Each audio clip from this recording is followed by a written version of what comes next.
Tapi kalau arogansi nih sampai misalnya mengambil paksa gerobak dagang misalnya gitu-gitu, sebenarnya diperbolehkan tidak kalau untuk kondisi tertentu? Diperbolehkan. Diperbolehkan ya? Tapi kita belum pernah sampai ke sana. Tapi sebenarnya bukan galak Pol PP ini. Kalau Pol PP ini nggak tegas nanti masyarakat juga nganggap. Nah itu kan, jadi dia nggak galak, tidak disegani ya. Tidak disegani. Memang kita dilatih di Brigip itu ya supaya kita ada wibawanya. Gitu. Orang-orang yang memang kesulitan, contoh banyak sering datang ke kantor itu, karena sering datang ke kantor tuh dia pakai cincinnya nggak bisa lepas. Karena udah gemuk gitu kali ya? Mungkin ya. Oh gitu. Jadi mereka ke damkar juga. Kita layani sampai sana. Memang kita layani. Kita alhamdulillah semuanya bisa kita tangani ya, bisa diatasi seperti itu kita tangani.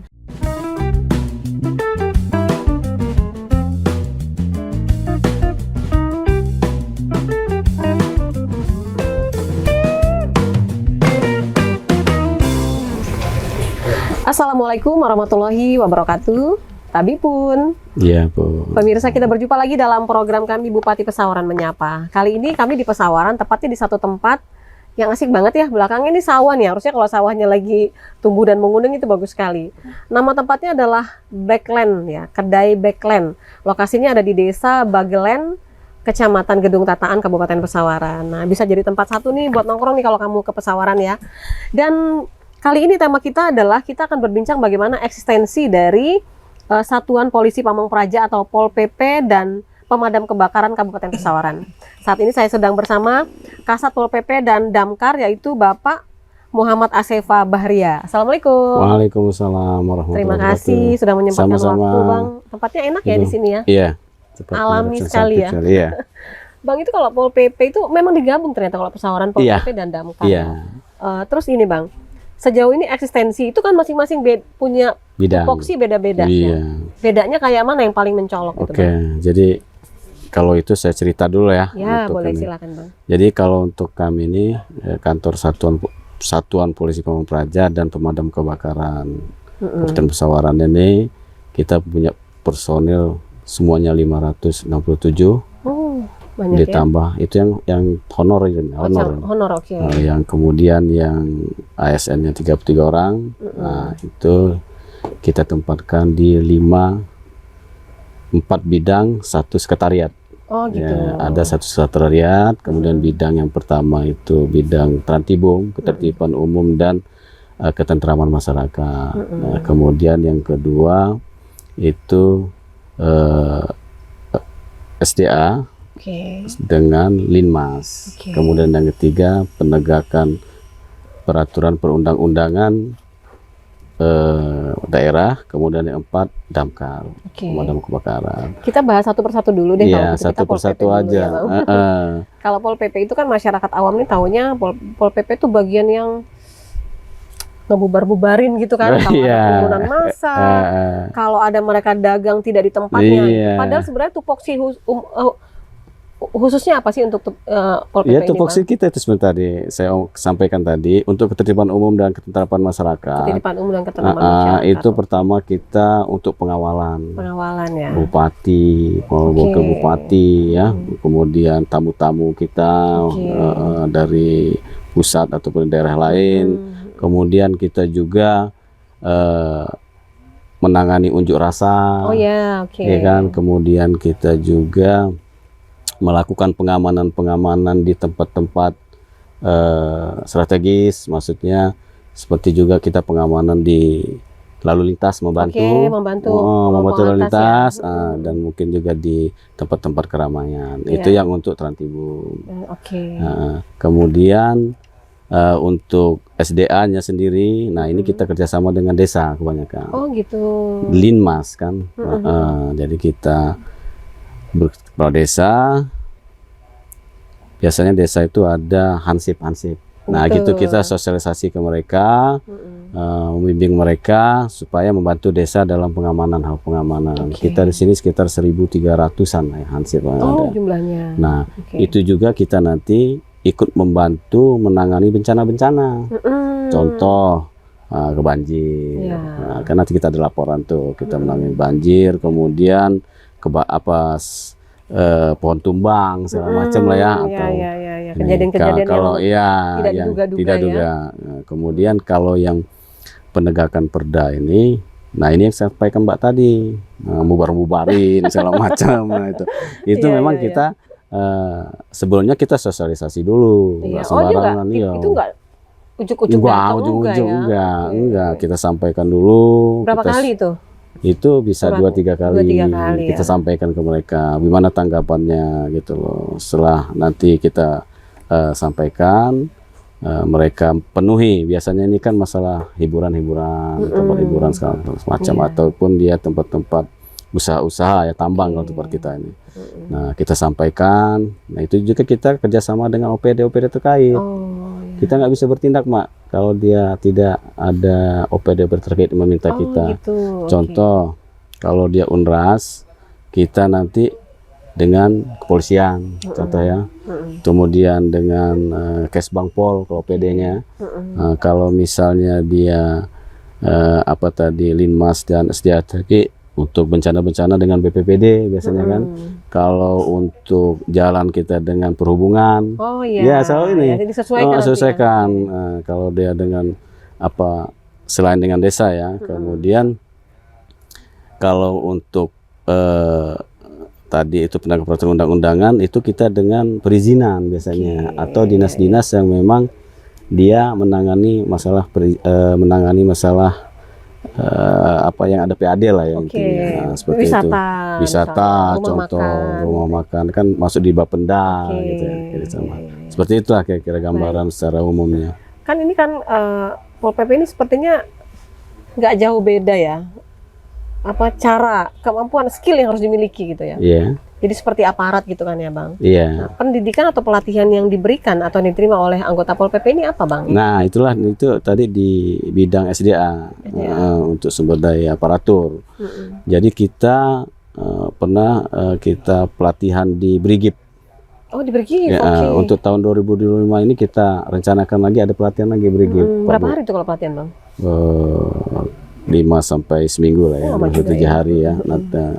Itu nanti kita ada pelatihan di Brigip, kemudian nanti kita memang ada di personil-personil kita yang memang dia lebih bisa lah ya, dalam arti dia mempunyai bela diri, ataupun dia punya kemampuan-kemampuan yang pernah mengikuti pelatihan. Itu wajib nggak sih punya kemampuan bela diri itu?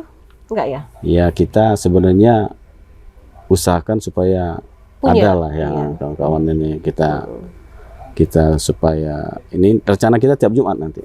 Apa rencana itu? Latihan? Untuk latihan bela diri. Oh gitu. Nah, jadi kita ada kebetulan ada pelatih tarung derajat. Nah, nanti beliau yang akan mentornya. Mentornya. Kemudian dia juga anggota Satpol PP kami. Terus gini, Bang, sejauh mana sih kebijakan yang bisa dilakukan oleh petugas Pol PP ya? Tadi kan dibilang kalau misalnya ada masyarakat atau warga yang pakai jalan untuk berdagang misalnya, seharusnya nggak boleh. Kan tadi Abang bilang disurati sampai berkali-kali. Nah, kalau itu kerjasama aja dengan apa? Dinas Perdagangan atau? Ya, dengan Dinas Pasar atau Dinas Pasar. Sejauh mana Pol PP bisa punya kebijakan? Misal udah urgent banget itu untuk mengambil sikap, itu bagaimana? Ya, selama ini kita pendekatan. Alhamdulillah memang mereka mengerti. Banyak yang mengerti. Cuman kalau memang dia sudah mendesak, ya terpaksa kita memang ambil langkah-langkah yang strategis ya, untuk supaya dia bisa berhenti. Ya, itu nanti kita ambil langkah-langkah. Beda-beda langkah-langkahnya, Mbak ya.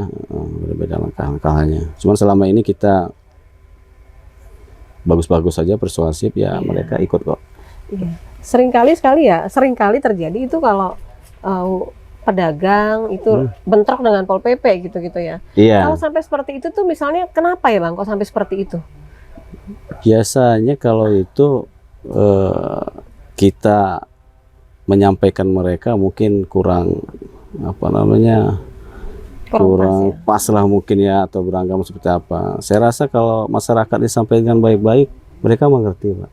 Mereka mengerti asal kita sampaikan baik-baik, dan memang kita bicara memang berdasarkan aturan. Oke. Nah gitu loh. Kalau ada hanya adu mulut itu biasa.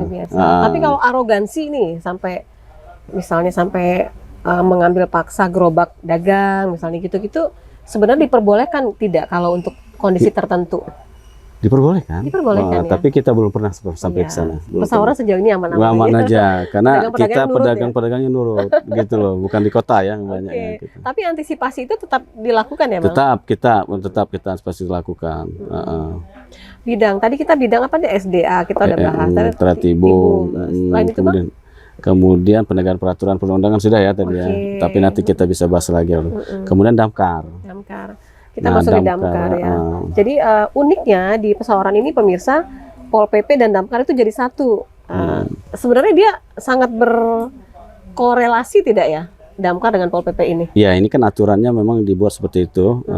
Ada aturan perdanya memang digabung. Kita tindak lanjuti aja setelah perdanya jadi, ya kita tindak lanjuti aja. Saya rasa ya ada korelasinya. Karena jadi jumlah personilnya berapa tuh kalau damkar? Kalau damkar ini 35. 35, nggak terlalu banyak ya? Iya, 35 ini yang ahli untuk pemadamnya ya. Oh iya, yang kalau turun dia, lapangan untuk yang piket segala macam. Kemudian kalau yang untuk stafnya ada juga sekitar 9 orang gitu. Jumlah unit kita ada berapa, Bang? Unit damkar kita ada 3. Ada 3, oke. Tapi memang jarang sekali terjadi sih ya. Ada nggak lokasi-lokasi tertentu kebakaran lahan ya, bukan rumah ya? Kalau lahan di pesawaran? Ada, kemarin pernah di Sukaraja, Bogorjo, itu kebakaran hutan ya, hutan kita dapat padamkan. Kalau nggak salah 2 minggu yang lalu ya. Oh gitu. Kemudian pernah juga di Padang Cermin, cuman dia karena dari sampah, buangan persampah, dia ngerembet, bisa kita padamin juga waktu itu. Gitu ya. Sebenarnya bisa bergerak bersama-sama nih damkar sama Pol PP nih dalam situasi tertentu ya. Bisa gabung. Terus gini, Bang, ini mau menjelang bulan Ramadan ya, sedikit lagi. Apakah ada persiapan khusus kalau Pol PP dalam agenda tahunannya untuk menyambut bulan puasa ini? Kita belum sejauh itu merencanakan ya. Sekarang ini kita masih fokus untuk pilkada. Oh iya, pilkada. Itu yang paling dekat tuh pilkada. Ini kan tanggal 27 kan pilkada. Jadi kita sedikit lagi. Iya, jadi kita belum fokus masalah itu. Kita fokus di pilkada. Untuk pilkada ini sendiri kemarin ada debat ya. Debat kita memang di situ untuk pengamanan juga. Kemudian kita siapkan mobil damkar juga di situ pada debat itu. Kemudian nanti kita ini di bidang penegakan perundang-undangan itu nanti kita akan pelepasan untuk menurunkan APK. APK tanggal 24, 25, 26 ya.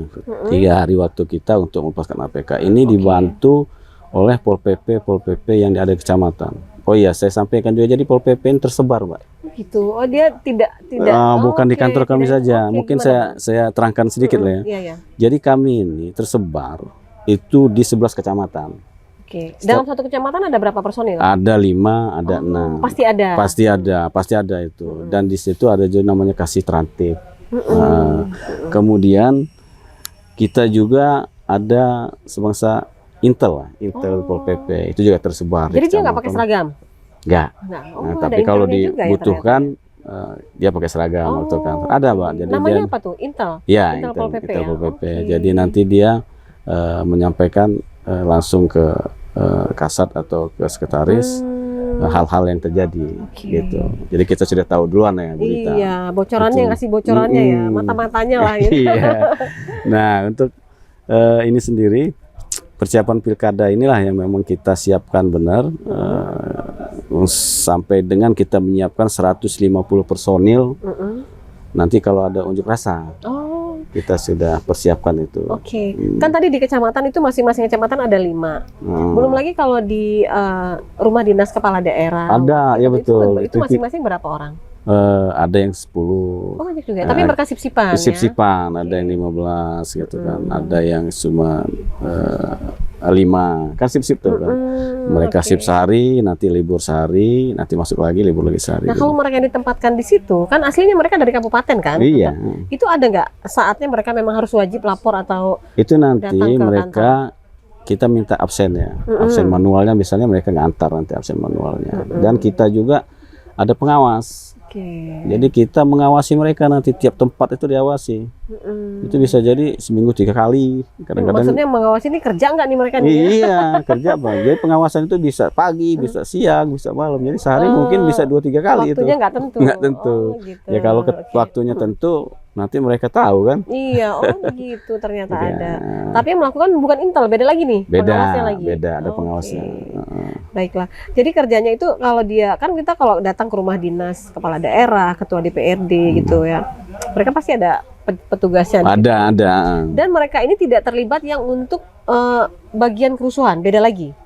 Beda. Mungkin nggak kalau mereka ditarik juga nggak ya? Bisa kalau jadi? memang diperlukan, gitu. kita bisa pakai hal-hal itu. Cuman kita upayakan pakai dulu yang ada. Yang ada. Terus Bang, petugas Satpol PP ini apakah bekerjanya sip-sipan atau bagaimana? Kan kita nggak tahu, tidak pernah menduga terjadinya keributan ya. Iya. Nah, itu gimana? Jadi Bang? sip-sipan memang. Jadi bukan hanya Pol PP ya, Damkar juga dia ada namanya piket ya. Standby 24 jam. Iya, 24 jam. Mereka piket selama 24 jam. Itu setiap hari, walaupun hari libur mereka tiap harus ada piket. Seperti itu. Apalagi untuk pilkada nih, kesiapan yang dilakukan apa nih Bang? Ya itu tadi. Berapa personil yang diturunin nanti? Nanti untuk ini kami mungkin sekitar hampir 200-an, 250 ya dengan kecamatan. Oh iya, itu pun bergabung dengan aparat lain ya, kepolisian. Nanti gitu. kita mungkin dengan Bawaslu yang Dengan pasti. Bawaslu. Kalau di kecamatan Panwas lah seperti itu. Kita titik-titiknya Bang? ya kalau di kecamatan nanti misalnya kecamatan Gedong Tataan, nanti mungkin dia dari Tataan ke arah Kedondong. Kalau dia Pemda nanti dari Kotowarjo sampai ke arah Kemiling, dibagi nanti kan. Gitu. Kalau nanti di W5 nanti mereka menyisir yang daerah-daerah jalan juga sama di dalam. Gitu. Untuk hal apa Bang? Abang sebagai pimpinan di Pol PP dan Damkar, hal apa yang selalu diingatkan, disampaikan kepada teman-teman di lapangan ini? Jadi kita sampaikan pertama masalah seandainya mereka ke lapangan ya, mereka harus sabar gitu loh meladeni. Arogansi ya, soal arogansi ya. Harus sabar, jangan terpancing, ya kan. Nah, kemudian jaga kondusivitas, jangan memancing orang, jangan terpancing seperti itu. Itu yang kita selalu sampaikan ke mereka. Dan mereka benar-benar harus melaksanakan tugas itu, tugas yang kita perintahkan agar benar-benar terlaksana oleh mereka. Seperti itu kita sampaikan apabila mereka ke lapangan.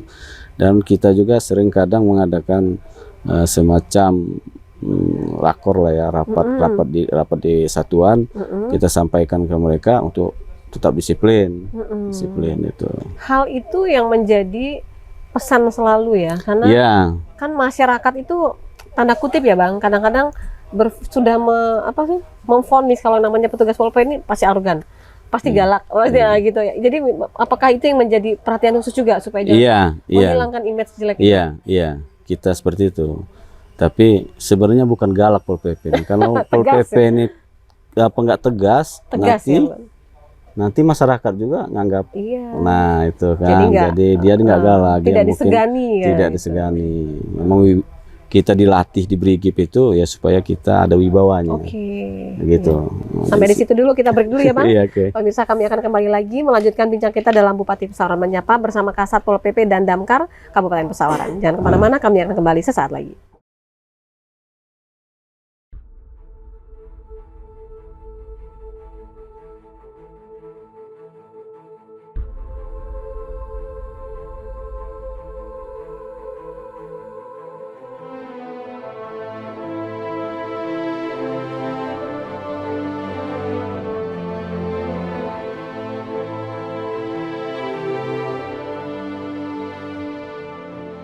This is your CEO. The mission is to send this message to all key listeners. Execute now.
Pemirsa, masih bersama kami dalam Bupati Pesawaran Menyapa, dan kami masih di Backland ya, kedai Backland yang ada di Bagelen, Kecamatan Gedung Tataan, Kabupaten Pesawaran. Nah, kita sudah mengulas bagaimana eksistensi dari Pol PP dan Damkar di Pesawaran, tapi kita akan mengulik lebih dalam lagi. Penasaran nih, kalau Damkar itu ya Bang, Damkar nih, itu dia selain pemadam kebakaran itu ngapain aja ya? Oh iya.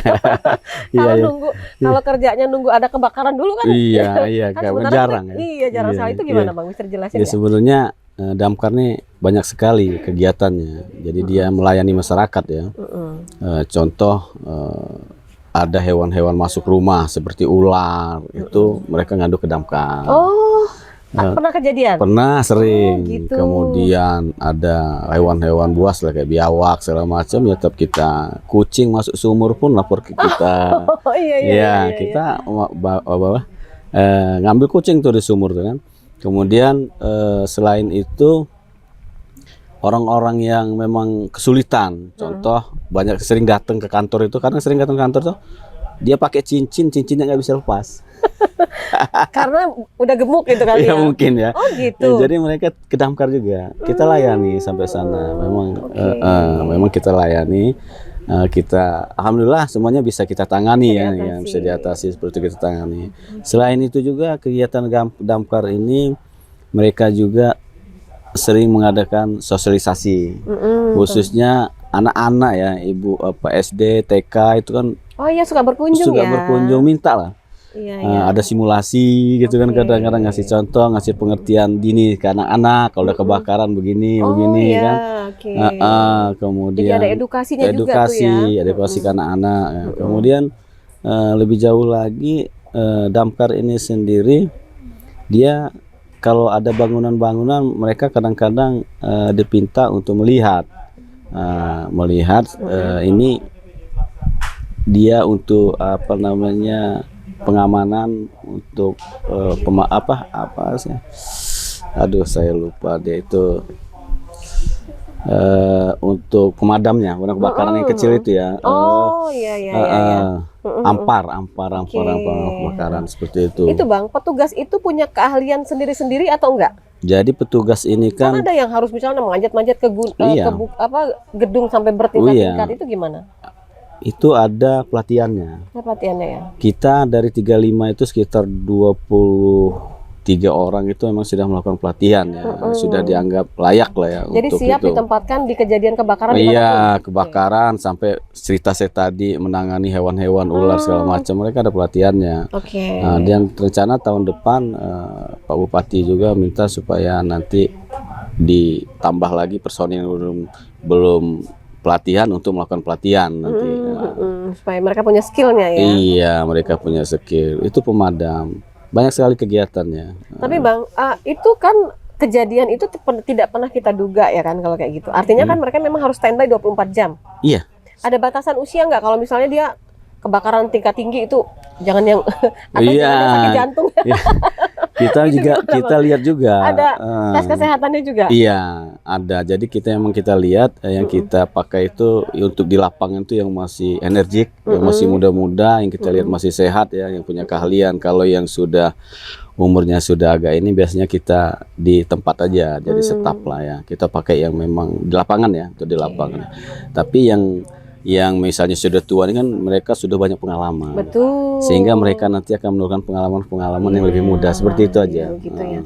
Ada kendala khusus nggak ini kalau tim pemadam ini kalau turun ke lapangan, Bang? Kendala Ada khususnya kejadian. kan kejadian ini kalau misalnya tempatnya yang jauh. Kan Pesawaran ini tempatnya jauh-jauh. Bisa Bisa pisah iya, kecamatannya. betul. Terus kalau di daerah Sorry, saya potong. Itu nggak ada UPTD? Kayak di sini kita kan ada, kita taruh di Padang Cermin 1. plus sama unitnya. Iya, Oh, ya, satu oke. plus unitnya. Cuman Tapi kalau di Tegineneng nggak? Teginang belum, rencana oke. kita nanti kita juga akan ini Oke. kan. Nah, jadi kalau di Padang Cermin itu kan daerahnya daerah pegunungan. Ya. Nah, itu yang sering kita terhambat seperti Oh, itu. iya, iya juga, Atau kadang-kadang berangkat ada semacam insiden itu banjir atau longsor gitu ya, kalau ada kejadian. Itu sebenarnya. Terus jarak tempuh yang jauh Mm-mm. seperti itu. Mm-mm. Sehingga kadang-kadang kalau dia rumahnya sudah yang masih, mohon maaf ya, yang masih belum permanen, kita nyampe kadang-kadang sudah habis. Masya Ya, Allah. karena Waktunya udah waktu ya jarak kan itu tempuhnya ya, jarak tempuh sama seperti itu, aksesnya. akses. Oke. Belum lagi tuh kalau misalnya dia di pemukiman penduduk yang padat, Iya. mobil nggak bisa masuk Iya. ya. Kadang-kadang Tapi gitu juga. kita selalu berkoordinasi dengan kabupaten kota yang lain. Contoh begini, Mbak, kita pernah kejadian kebakaran di yang di apa namanya Teluk Pandan. Kan sebenarnya itu lebih dekat dengan Bandar Lampung. Oh ya. Nah, kalau nggak salah di Lempasing itu Oh ya. iya, oke, Lempasing, perbatasan Teluk dengan Pandan. Lempasing ya. Di Pasang Lempasing, sehingga kita yang kendaraan damkar kita ini Padang Cermin kan agak jauh tuh kalau ke situ. Betul. Sehingga kita koordinasi dengan Bandar kota, Lampung. minta bantuan agar mereka membantu Mereka yang turun gitu ya. turun. Kita juga turun. Tapi Nah, nyampe mereka duluan nyampe ya? duluan karena Iya. mereka kan apa namanya tempat damkarnya itu di Di kota kan? kota di ini di Keteguhan kan lebih dekat Oh tuh. di Keteguhan ada ya? Sedangkan kita kan di Padang Cermin tuh di Oke, kecamatan, oke, sehingga oke. kita bantu. Ataupun nanti kejadian tergenang kadang kita minta ke Natar, kita tolong. Oke. Atau minta tolong ke apa namanya Lampung Selatan langsung ya, Tapi ini Natar. tidak membutuhkan apa ya? Maksud saya itu proses yang sulit nggak administrasinya? Enggak, kita Ini telepon aja. Oh, telepon langsung ya? Telepon langsung. Karena ini kan kejadian loh. Iya, ini kan terkait kejadian dengan luar nyawa biasa. manusia Iya, juga, oke. langsung itu kita Prosedurnya telepon. nggak sulit itu ya? Nggak sulit. Begitu juga kami. Kemarin contoh ada kebakaran di daerah Gading. Kebetulan minta pertolongan ke kita karena kita juga agak dekat ke Oh, situ. iya, Kita datang betul. bantu ke Gading. Jadi kita malah yang bantu ke daerah Prensewu. Iya, kadang seperti Iya, itu. oke, oke. Begitu juga sebaliknya. Mungkin sudah komit lah antar. Ya, artinya kalau untuk urusan kemanusiaan kan kita kan biasanya itu kalau urusan pemerintahan ini direbetin dengan prosedur ya. Enggak. Kalau khusus untuk ini enggak. Kadang-kadang kita juga dibantu oleh apa namanya kepolisian ya, Brimob kadang-kadang Brimob juga kadang-kadang mereka menyiapkan mobil-mobil ininya kan ya untuk membantu bawa air seperti itu. Oke. Tadi kebakaran lahan sudah dibahas. Bagaimana apa aja yang dikerjain oleh petugas damkar selain pemadam kebakaran? Ternyata hal-halnya unik-unik ya pemirsa. Sampai nyopotin cincin di jari yang nggak bisa copot itu. Itu yang paling banyak itu. Oh ya, itu paling lama. Iya, paling Oh, banyak. gitu. Pada datang tuh ke kantor minta tolong. Jadi kita punya alat khusus atau gimana? Ada alatnya kita. Dipatahin? Dipotong. Oh dipotong. Oh, gitu. Tapi memang ada kadang-kadang yang ahli nggak perlu dipotong, dikeluarin Pelan-pelan. pelan-pelan. Ada kita orang-orang yang ahli. Ada bacaan khusus Nah, nggak? ya, ya mungkin ya. Ada ilmunya lah yang pasti ya untuk. Ya Oke. tekniknya ada lah ya. Ternyata nih masyarakat akhirnya nggak tahu, jadi pada tahu, termasuk saya nih, untuk urusan-urusan begitu kita lapornya ke damkar memang. Iya. Dan itu Bang, petugas itu standby-nya 24 jam di tempat. 24 Atau jam di by tempat. Bisa by call ada. Nanti telepon aja ke kabitnya langsung. Kita siapkan telepon untuk kabitnya. Nanti mereka telepon ini nanti segera kita tangani. Oke. Kalau yang bisa datang, kadang mereka datang. Kalau cincinnya kadang datang Harus nih. datang nggak orangnya. Jangan tangannya aja yang dibawa. Tapi kalau seandainya dia ular masuk ya kita harus datang. Oke. Atau dia ada biawak masuk atau ada ini kucing mati di sumur atau apa ya kita yang datang. Oh, gitu. Apalagi kalau kebakaran ya. Oke, Gitu. oke. Sebenarnya kalau petugas-petugas yang Abang pimpin ini, Pol PP, terus damkar, ini juga terkait dengan ambulan juga nggak ya? Kalau kejadian-kejadian yang seperti itu kan dengan orang sakit gitu kan, kondisi-kondisi yang tidak biasa gitu ya, di kebakaran kalau ada korban gitu kan harusnya. Jadi lintas Ya kita koordinasi dengan dinas kesehatan. dinas kesehatan segala macam. Dengan dinas kesehatan, dengan dinas sosial, dengan BPBD kita selalu koordinasi. Dinas pasar. Dinas pasar, semua dinas Pak. Karena apalagi kalau penegak peraturan perundang-undangan ini, karena setiap OPD itu kan mereka punya perbub atau punya perda gitu. Jadi kalau seandainya dia ada masalah, mereka minta pengawalan dari kami. Oh, Seperti itu, gitu. pengawalan. Nah, contoh Bapenda untuk penegakan perda. Ini saya tambah lagi, kita kan ada namanya monitoring ya ke tempat-tempat usaha. Itu kita lihat surat menyuratnya ada enggak.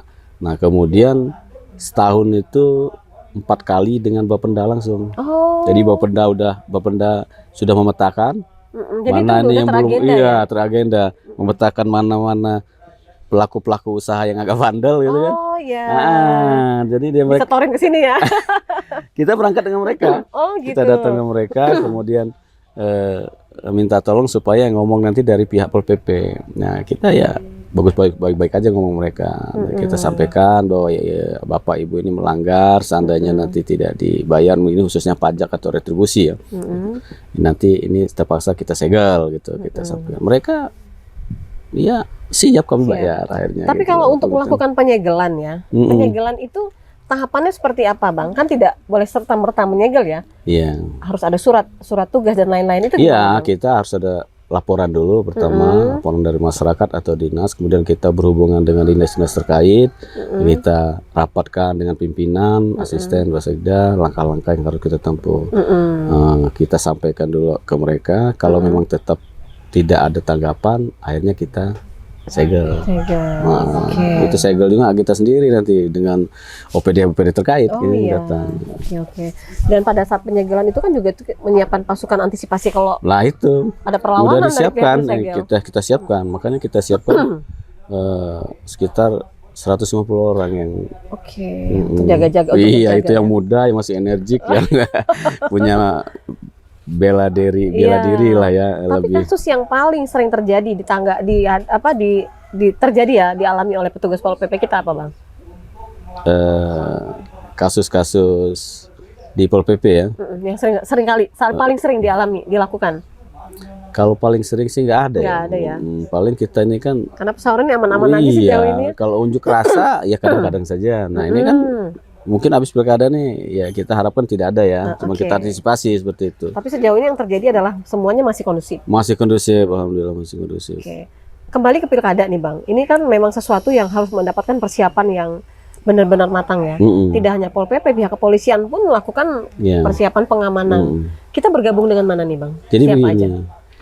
Seandainya ini ada unjuk rasa ya misalnya ya, nanti kan kita koordinasi dengan pihak Polres, kepolisian, kemudian dengan Kesbang kan koordinasi, karena memang kalau Unras itu biasanya kan mereka izin dulu ya dengan nanti mereka nyampaikan kami dan mereka minta kita menyiapkan personil, nanti kita siapkan personil gitu.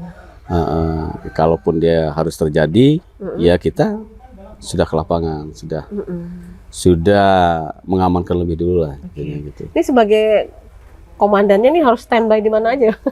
Ya kalau saya ikut standby 24 jam juga ya? Ya, jadi yang pasti laporan ya. Seandainya kita masih mana laporan. Selalu ada update-nya gitu ya? Update, laporan dari kawan-kawan. Kalau seandainya terjadi apa gitu seperti kebakaran, saya selalu minta laporan untuk saya laporkan ke pimpinan ya kan. Nanti kan pimpinan mengambil langkah-langkah untuk memberikan bantuan segala macam kan. Kemudian dengan anak-anak yang intel itu tadi laporan kita, nanti kita juga sampaikan ke OPD terkait hal-hal apa yang harus di langkah-langkah apa yang untuk menyelesaikan permasalahan itu. Sepertilah. Baik. Bang, tadi kan ada 4 bidang Abang sampaikan. Itu kan semuanya terkait dengan masalah-masalah yang mungkin terjadi di tengah masyarakat. Nah, kalau masyarakat ini mau mengadukan terkait dengan yang terjadi kebakaran misalnya, ada kejadian-kejadian lain, itu ada call centernya masing-masing atau gimana? Ada, kita ada call centernya masing-masing. Gitu. Itu ke bidang apa aja tuh? Pertama di bidang Tantibum. Itu misalnya apa kalau Tibum itu? Tantibum itu ketertiban masyarakat. Misalnya ada Unras, ada demo? Enggak ya? Demo. Demo ya masuk. Demo itu kan. Kalau demo kan ada tahapan ya. Terus ada misalnya kejadian-kejadian misalnya orang gila ya. Orang gila gitu ya. Orang gila berkeliaran. Itu kan itu juga. Membuat rasanya tidak nyaman. Atau ada hal-hal lain yang membuat masyarakat tidak nyaman lah. Mungkin dia bisa menghubungi ke kita langsung ke kepala bidangnya. Memang sengaja dibuat di situ. Ada nomornya di situ.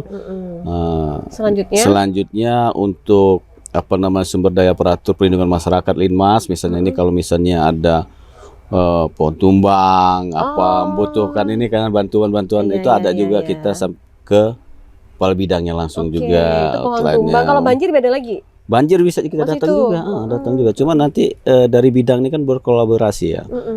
Kalau misalnya butuhnya nanti harus dari bidang lain juga siap. Pokoknya yang penting masyarakat lapor aja lah dulu, Lapor nanti aja lah. koordinasinya biar bagian di sini gitu Nanti ya. kita lah yang ini mengaturnya. Oke. Kemudian pemadam kebakaran juga kita, kepala bidangnya juga. Seperti kejadian tadi yang kata saya, kucing mati, bangke segala macam, atau ada yang ular masuk ya lari ke situ aja, nanti ditelepon. Kemudian kalau penegakan perda misalnya ada dilihat usaha-usaha yang buat tidak nyaman, yang memang ini bisa itu disampaikan juga ke kami. Nanti kami akan melaporkan ke OPD-OPD terkait juga. Oh gitu. Oke. Jadi buat warga Pesawaran dan sekitarnya, jika terjadi hal-hal tidak diinginkan, ada pohon tumbang mungkin karena musim hujan, ada binatang buas masuk dalam rumah atau apa, semuanya bisa telepon ya ke nomor yang ada di dinas. Bukan dinas ya? Dari Satuan Polisi Pamung Satpol Praja. PP dan Damkar. Oke, Iya. nanti kita kasih nomornya per bidangnya masing-masing. Jadi memang itu udah pasti online, udah pasti selalu ada yang jaga. Iya, ada yang jaga langsung kabinnya. Dan saya perintahkan itu 24 jam. 24 jam. Tuh supaya ini. Supaya Bang, tadi kan yang sering dilakukan, yang sering dialami oleh para petugas ini kan sebenarnya nggak terlalu banyak yang urgent gitu ya, karena di Pesawaran termasuk daerah yang aman. Iya, lebih aman. Demonya ya demo-demo tidak sampai anarkis Iya. gitu kan. Begitupun pilkada juga kita berharap ya, seperti itu. Begitupun juga dengan bencana alam gitu ya Bang ya. Tapi kalau musim hujan nih, kalau musim ini harus standby juga kan. Iya, musim Ada hujan. titik-titik tertentu di Pesawaran yang langganan banjir juga. Iya, jadi kita yang langganan banjir itu biasanya kan daerah pesisir ya. Pesisir ya betul. Padang Cermin atau daerah pesisir sana. Kadang-kadang juga di daerah Bernung. iya, Tataan nih pernah juga. iya, oke. Kemudian di daerah W5 itu kan di pura banjir. Ya kita memang harus siap. Itu juga damkar juga kan nanti ke sana misalnya damkar Oke. untuk nganuin Turun langsung juga. iya, kotor-kotoran itu pompa air atau segala macamnya gitu loh, supaya cepat kering. Nah, Oke. seperti itu. Terus gini, masyarakat ini kan seharusnya adanya petugas Pol PP ini dan Damkar itu harusnya bisa merasa nyaman dong. Iya. Apakah itu juga yang menjadi tujuan dari petugas nih, membuat masyarakat nyaman, bukannya malah takut gitu dengan Iya, adanya petugas itu ini? yang saya sampaikan tadi.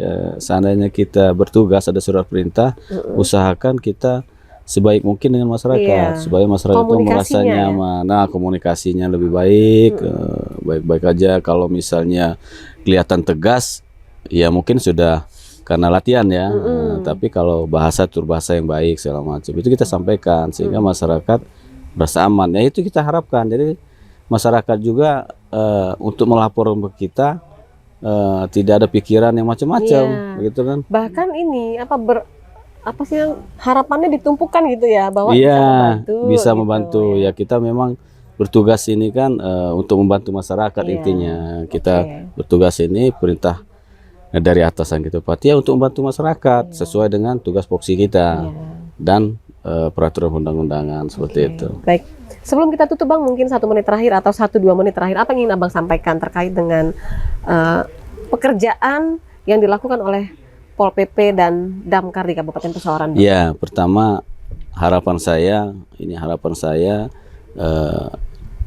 untuk Satuan Polisi Pamung Praja Damkar ini semakin baik ya, semakin baik. Saya akan berusaha semakin baik ya, untuk menciptakan suasana kondusif juga di kantor. Iya. Dan harapan saya masyarakat juga tidak segan untuk melapor ke kami. Iya, Apabila pun ada permasalahan-permasalahan dari kantor kami sendiri, maksudnya ada oknum-oknum dari kantor kami yang kurang nyaman, ya harapkan langsung lapor ke Oh iya. pimpinan masing-masing. Contoh tadi saya sudah kasih nomor-nomornya Nomor tadi, teleponnya, oke. kabit-kabitnya nanti sampaikan ke mereka, nanti kita segera mengambil langkah-langkah supaya Masyarakat menjadi tenang. Oke. Itu intinya. Begitupun dengan Damkar ya. Iya. Jadi sama-sama Pol PP dan Damkar ini tugasnya 24 jam melayani masyarakat.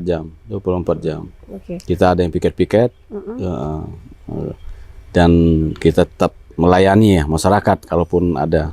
Walaupun di sisi lain Laporan. kita juga berharap nggak ada kejadian-kejadian. Bu, iya. Kalau Harapan kita. semakin banyak turun ke masyarakat berarti banyak kejadian ini. Iya, jadi kalau misalnya sudah ada kejadian agak banyak, kita kan bingung ngaturnya kan. Cuman harapan kita ya Tidak terjadi. tidak terjadi. Tapi yang pasti petugas tetap standby Standby, siap melayani masyarakat. melayani masyarakat. Terima kasih Bang atas waktunya. Sama-sama. Mudah-mudahan ini bisa menambah wawasan para pemirsa khususnya di wilayah Kabupaten Pesawaran tentang tugas dan fungsi juga peran dari Pol PP dan petugas pemadam kebakaran di Kabupaten Pesawaran. Jadi warga masyarakat nggak usah bingung dan ragu kalau misalnya ada kejadian yang tidak diduga terjadi, bisa langsung telepon aja di nomor telepon yang kami akan sampaikan di layar kaca ini. Terima kasih pemirsa dan terima kasih Bang. Ya, sama-sama. Waktunya dan pemirsa. Demikianlah akhir dari obrolan saya dalam Bupati Pesawaran Menyapa bersama Kasat Pol PP dan Pemadam Kebakaran Kabupaten Pesawaran Bapak Muhammad Asefa Barlia. Sampai jumpa dan terima kasih atas kebersamaan Anda. Saya Novi Balga mewakili kerabat kerja yang bertugas undur diri. Sampai jumpa dan wassalamualaikum warahmatullahi wabarakatuh. Waalaikumsalam warahmatullahi wabarakatuh. Pemirsa, kita berjumpa lagi dalam program kami Bupati Pesawaran Menyapa. Kali ini kami sedang berkunjung di salah satu dinas yang gedungnya bagus sekali nih pemirsa. Ini adalah Dinas Perpustakaan dan Kearsipan Kabupaten Pesawaran, di mana kepala dinasnya adalah Ibu Halimah Zakaria SEMM yang saat ini sudah bersama saya. Kali ini narasumber kita adalah Bapak Hendra Sulistianto. Beliau adalah Kepala Dinas Ketahanan Pangan Kabupaten Pesawaran. Uniknya kita nih ada di satu tempat yang mungkin Pak Kadis bisa menjelaskan. Ya. Ini di mana nih Pak Kadis tempat kita ini? Saat ini kita ada di kelompok wanita tani Pelangi Sejati, Mbak. Kelompok wanita tani KWT.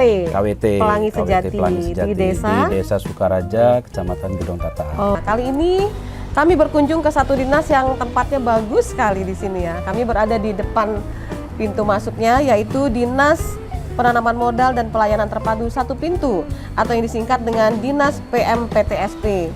Bersama saya sudah hadir Bapak Fani Setiawan. Beliau adalah Kepala Dinas PMPTSP yang berkesempatan memberikan pencerahan, wawasan dan pengetahuan kepada kita bagaimana eksistensi dari dinas yang beliau pimpin ini. Kali ini kami masih berada di Kabupaten Pesawaran, tepatnya di Dinas Sosial.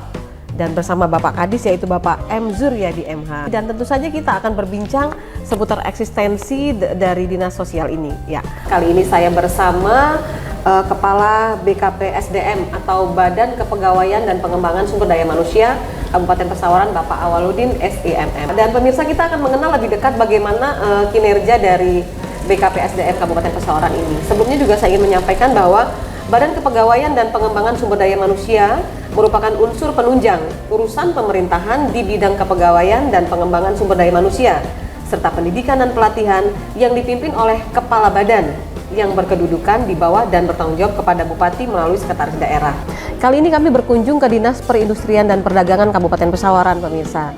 Di depannya kita akan podcast atau ngobrol langsung dengan Bapak Kepala Dinas yaitu Bapak Arazak Sarjana Sosial. Assalamualaikum Bang. Assalamualaikum. Terima kasih sudah menyempatkan waktu ini Bang. Kita pengen pemirsa tahu bagaimana eksistensi dari Dinas Perindustrian dan Perdagangan Kabupaten Pesawaran ini Bang.